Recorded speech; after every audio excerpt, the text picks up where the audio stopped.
হায়রে দুর্বাগা ঢাকা, একের পর এক ক্যাচ মিস, যা দেখে রীতিমতোই রেগে যান নাসির হোসেন। দর্শক, রাগ হওয়াটাই স্বাভাবিক, এক ওভারেই তিনটা ক্যাচ মিস, তাও আবার নাসিরের ওভারে, রাগটা স্বাভাবিকই বলা যায়। দর্শক, প্লে অফের লক্ষ্যে ঢাকার বিপক্ষে মাঠে নেমেছেন রংপুর, যেখানে ঢাকার সাথে জিততে পারলে একেবারেই প্লে অফ নিশ্চিত। অন্যদিকে রংপুরকে হারাতে পারলেই ঢাকা প্লে অফের পথে অনেকটা এগিয়ে যাবে, এমন সমীকরণ। এদিন শুরুতে ব্যাট করতে নেমেছিল রংপুর।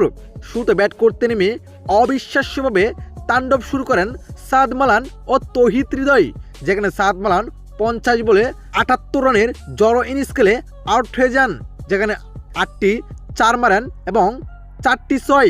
তবে দর্শক, এক পান্থ আগলে রেখে অবিশ্বাস্য ব্যাটিংয়ে তাণ্ডব চালাতে থাকেন তৌহিদ হৃদয় শেষ পর্যন্ত।